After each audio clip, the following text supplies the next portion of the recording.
आज दिनांक 7 फरवरी 2025 मैथमेटिक्स कक्षा 10 का जो पेपर हुआ है उसका सॉल्यूशन हम यहाँ पर बताने वाले हैं। तो शुरू करते हैं। पहला क्वेश्चन है इसमें इसका पहला पार्ट ये दिया गया है, निम्नलिखित में कौन सी संख्या अपरिमेय नहीं है। तो अपरिमेय बताना है इसमें, और ये इसके पार्ट्स दिए गए हैं जैसे √2, √3, √4 और √5। तो √4 जो होगा हमारा वो यहाँ सा परिमेय संख्या होगा। कैसे होगा? जब √4 को हम लिख सकते हैं मल्टीप्लाई में 2 × 2 और ये रूट से बाहर आएगा तो 2 हो जाएगा। तो ये एक अपरिमेय संख्या नहीं है, तो इसका ऑप्शन थर्ड हमारा राइट आंसर होगा। अब इसका जो सेकंड पार्ट्स है, द्विघात बहुपद 2x² - 7x - 15 के शून्यकों का गुणनफल होगा। तो शून्यकों का गुणनफल हम ऐसे निकालते हैं, इसकी तुलना करते हैं ax² + bx + c = 0 से इसकी तुलना करते हैं और फिर इसके bc का वैल्यू निकालते हैं।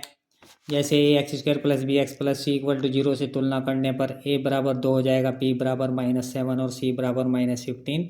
तो शून्यकों का गुणनफल होता है c/a और ये हो जाएगा -15/2। तो यहाँ पर हमारा जो ऑप्शन सेकंड है वो राइट आंसर होगा। अब इसका थर्ड पार्ट्स है, यदि किसी समांतर श्रेणी का n वां पद an = 5n - 2 हो तो इसका चौथा पद होगा। तो यहाँ पर हमको n की जगह n बराबर 4 रखना है। तो n बराबर जब हम 4 रखेंगे तो ये आएगा हमारा 5 × 4। a4 = हो जाएगा 5 × 4 - 2, 5 × 20 - 2 बराबर 18। तो ऑप्शन 18 हमारा है ऑप्शन ए में। तो ऑप्शन ए हमारा राइट आंसर होगा। तब जो इसका घ पार्ट्स है cos 18/cos 72 का मान होगा। तो यहाँ पर हम इसको 90 - थीटा वाले फॉर्मूले में चेंज करेंगे और ये हो जाएगा हमारा, जैसे sin 18 को हम लिख सकते हैं sin 19 - 72 और अपॉन में बटा में रहेगा cos 72 जो होगा। तो sin 90 - थीटा हमारा होता है cos थीटा, तो ये हो जाएगा हमारा cos 72 और ये नीचे भी अपॉन में cos 72 से cos 72 कैंसिल, ये आ गया हमारा 1। अब इसका नेक्स्ट पार्ट है, द्वितीय चतुर्थांश में स्थित बिंदु के निर्देशांक हैं। अब द्वितीय चतुर्थांश तो जो कोऑर्डिनेट कार्तीय तल होता है वो हमारा प्रथम तल में हमारे जो बिंदु होते हैं उसके निर्देशांक प्लस प्लस में होते हैं, द्वितीय में होते हैं माइनस प्लस। और इसमें कौन से चतुर्थांश में पूछा है? द्वितीय में ही पूछा है, तो माइनस और प्लस देखना है कौन से में है। तो माइनस और प्लस हमारा इस फोर्थ पार्ट में है, तो ऑप्शन डी ये वो चौथा पार्ट हमारा राइट होगा। अब जो नेक्स्ट है इसमें यह है द्विघात समीकरण x² - 25 = 0 के मूल होंगे। तो इसके मूल निकालने के लिए हम इसको x² - हमारा क्या हो जाएगा यहाँ से, जब x² - 25 = 0 है तो x² होगा 25 और x हो जाएगा, इसके ऊपर से स्क्वायर हटेगा, इसके ऊपर रूट लग जाएगा। रूट के अंदर जब 25 हो तो उसका वैल्यू हमारा प्लस माइनस में निकलता है, तो ये हो जाएगा हमारा +5 - 5।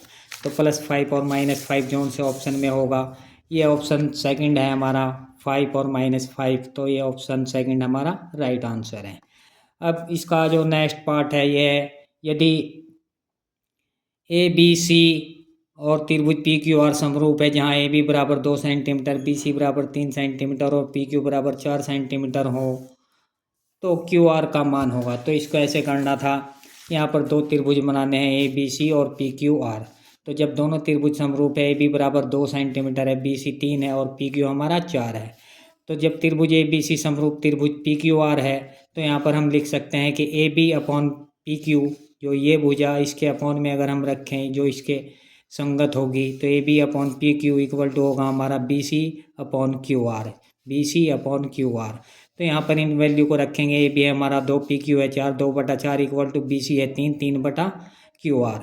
तो इसको काटेंगे, जब ये 2 × 2, 2 × 4 ये आ गया 1/2। तो QR की इधर मल्टीप्लाई 1 में होगी। QR = हमारा कितना हो जाएगा? QR = हो जाएगा हमारा 2 की और 3 की गुणा होगी, ये हो जाएगा हमारा 6। तो ऑप्शन 6 हमारा कौन से ऑप्शन में है? ये है हमारा थर्ड ऑप्शन में है, तो ये थर्ड ऑप्शन राइट होगा।